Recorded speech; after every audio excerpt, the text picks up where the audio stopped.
પોરબંદરની ભાવસેજી સરકારી હોસ્પિટલના ઓપરેશન વિભાગમાં ઓટોક્લેવ મશીન ફાટતા વિસ્ફોટ થયો હતો। આ ઘટના બાદ તમામ ઓપરેશનની કામગીરી બંધ કરી અને ઓપરેશન વિભાગ બંધ કરાયો હતો।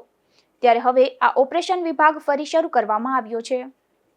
પોરબંદરની ભાવસેજી સરકારી હોસ્પિટલના ઓપરેશન વિભાગમાં શનિવારે અચાનક ઓટોક્લેવ મશીનમાં વિસ્ફોટ થયાની ઘટના સામે આવી હતી। આ ઘટનામાં એક કાયમી કર્મચારી ઇજાગ્રસ્ત બન્યો હતો।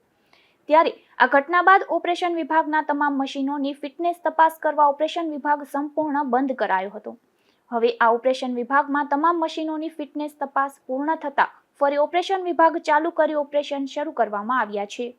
ડોક્ટર વિપુલ મોટા, GMERS ભાવસી જનરલ હોસ્પિટલ પોરબંદર। અત્રેની હોસ્પિટલમાં થોડા દિવસ પહેલા ઓટોક્લેવ મશીનમાં બ્લાસ્ટ થયેલો હતો અને ઓટોક્લેવ રૂમમાં થોડી તકલીફ થઈ ગયેલી હતી।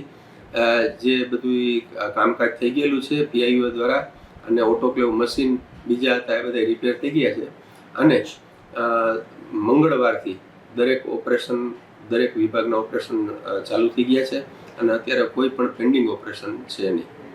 ઓપરેશન વિભાગમાં ઓટોક્લેવ મશીનમાં વિસ્ફોટ થયો હતો તે મશીનનું ઇન્સ્ટોલ તેમજ ફિટનેસ સર્ટિફિકેટ જ ઉપલબ્ધ ન હતું તેવી પણ ચર્ચા જાગી છે।